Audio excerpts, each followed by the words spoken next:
The first person I thought that was guilty was Carol fucking Baskin. There's no doubt. There's no question. I mean, if you can, we know so much more than that documentary showed. You know, Netflix whitewashed a lot of it, I think, because of legal exposure for something they can't prove. But you know, we have a lot more evidence against her that just wasn't shown. You don't write a will that says in case of my death or disappearance. You know. Yeah, listen. I watched it, and there has to be more to it than her just giggling and riding her bike around the property. Yeah. Does it remind you of the Wizard of Oz, watching her ride that bike around? I did think she had, I don't know much about it. It's whatever I get to watch, and you guys were living it for years. But the nervous giggle and like who me, and she's very innocent in the whole thing. But she sort of has a zoo, or I don't know the difference between a sanctuary and a zoo, but it's a very similar situation going on. Well, sanctuaries are supposed to be closed to the public, and she's open to the public. She charges $36 for somebody to go in and see big cats in small cages. So I don't know how she can justify it or differentiate it from what we do, and we're trying to make our cages bigger and bigger. She's trying to just fill her little park, full of cats. So I just don't get it. She's hypocritical, and that's the problem that Joe had with her.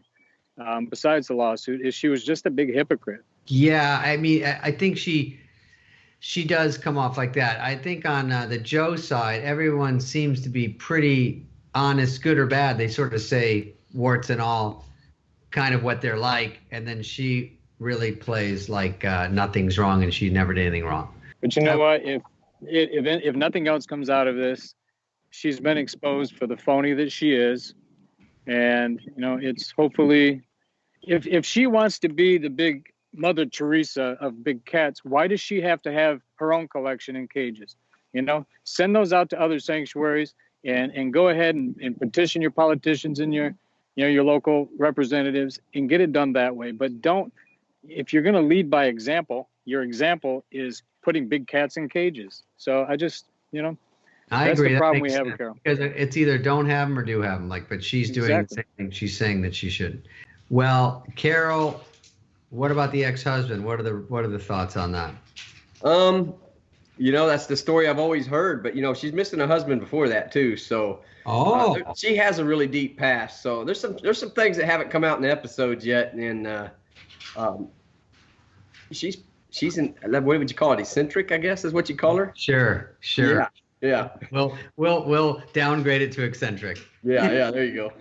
She seems like a dreamboat. I don't know anybody that hasn't said they wanted to kill her. I mean,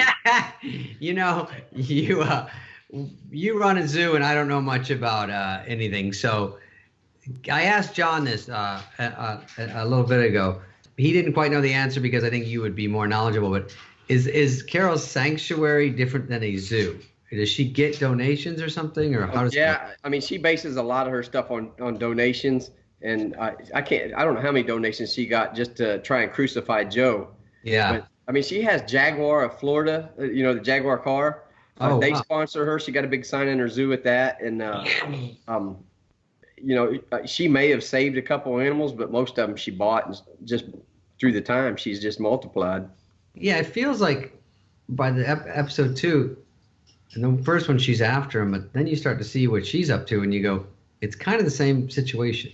It is actually, except she only has about a dozen big cats. Okay. She doesn't have a whole property like Joe had. And she calls it Big Cat She City. calls it big cats because they're bobcats and servals on up, which is a little bigger than a house cat. So I guess you could call them big cats. Yeah. You might have snuck a few meerkats in there. Yeah. But she did do, the consensus is the same. She did the same thing Joe did. Yeah, because she seems like slightly hypocritical to me. I don't know all the ins and outs, but she's got people over there going, if you work here for 2 years, you get a green T-shirt. Everyone's like, oh. Yeah. But I'd be in the back going, I don't hear anything about money. Is it more for colored T-shirts? And you were a relationship with Joe. They talk about the series, and then after that, you guys split up. You got married, or you're married now, or you have a girlfriend now? Right now I'll have a fiance. Okay. But just to clear the record, me and Joe were never legally married ever. the girl that I ran off with, we had a kid. We spent 3 years together. Mm-hmm. We never got engaged, never got married, anything like that. So you went from not married to now you're engaged, but you might be married soon. No, I will be married soon. Okay, good. All right, well that's cool because when watching it, you had you and Joe were hanging out, and then Travis came in. Where does even Travis come from? Is he just not a drifter, but just why the zoo? I wouldn't run away and go to that zoo. I mean, that's not my first stop. He came in with another employee, and she asked Joe if he could have a job. And when he started out there, he was just a film guy, just a camera guy. Oh, and then Joe brought him in. Then it was what it was. Yeah. And you and Travis, if Joe wasn't there, were you guys buddy? You do TikTok videos, or were you distant? No, we weren't really great friends, but we were friends. Yeah, I see. Because you sort of got along to get along because Joe is happier if everyone gets along, probably, right? Yeah, pretty much. I've done that. I like the pink shirt wedding. That was actually hilarious. Yeah, that was all his idea. I can imagine it. Then I don't think you pushed that one.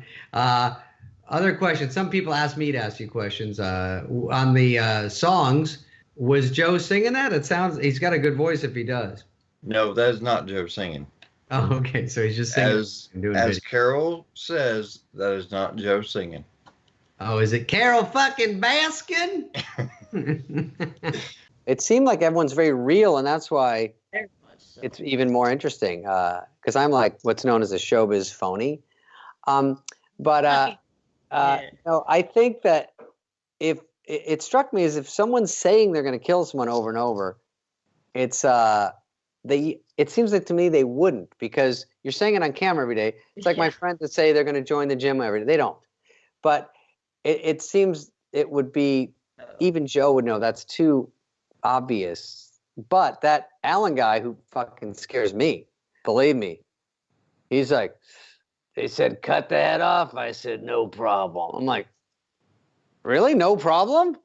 Not, is there a bump in pay? Is there? But he was talking about Carol. I was like, Jesus, he got $3,000. I'm even chipping in. I'm starting to not like Carol.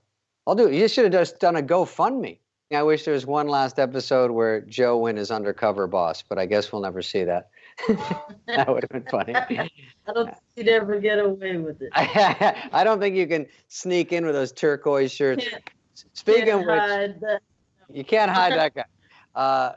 The online is going crazy about if there's a movie, who would play Joe Exotic? Who do you see? Do you see Matthew McConaughey? No, Dak? Who do you like? Only one person to see. Come on, David. Come on. Who's that? Spade. That would be you. Oh, Spade Man. Come on, Spade. I'm. You know what? I'm gonna look like Joe Exotic 2 more weeks in quarantine. I think it's all head.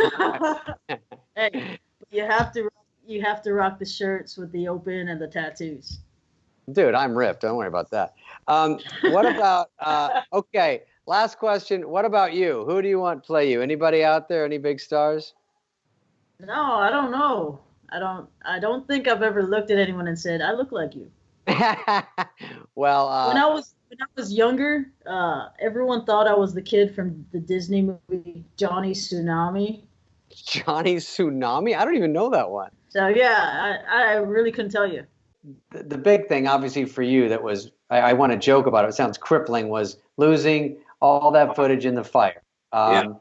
What were some things on there? I mean, you obviously lost everything, but were there some things you missed? Lost everything, but there was the suspicion over the fire. 2 days before the fire, Joe and I got into a very bad argument on the fact that I owned the rights to the reality show. I basically owned Joe Exotic. He was not happy, and he made a quick turn and ran out of town for a few days, supposedly for a funeral. But he locked the door on the studio, and he changed the locks. So I couldn't get in without having the park manager come in and let me in the next morning. 2 days after that, the studio burned to the ground, and it burned so badly. I had backup hard drives with all the footage, but it was in a safe. But it melted the safe. The fire was that hot. There was footage in there of Joe actually killing animals for fun. He had been in the course of my year, he'd been walked up to a tiger he didn't like and just shot it in the head. I tell a story about a horse that broke my heart. This lady drove in one day, and she had a horse trainer with this old horse that was sick, and it was just getting old. And she cried and said, "Joe, could you take care of my horse? I can no longer care for him, and you have a lot of space." And he hugged her, and, "Oh, yeah, hon, it'll be fine. You leave the trailer. We'll bring the trailer back tomorrow. We'll put him out in the pasture and give him a good place." As soon as the lady left the park, Joe said, "Rick, grab your camera, start rolling." And I roll on him. He walks up to the horse trailer, pulls his shoulder out, shoots the horse in the head dead, and laughs. Just laughs. That was Joe Exotic. Well, And you know, of course, he fed that horse to the lions. now this is horrible because you see this, and you know, Eric, the director, there's probably a lot darker stuff, and it's sort of, when I'm talking to people like you know, there is a way to go so dark about it, but you know, we like the funny characters, and you see these people out. There's a fun to it, and then there's the reality to it, which is terrifying.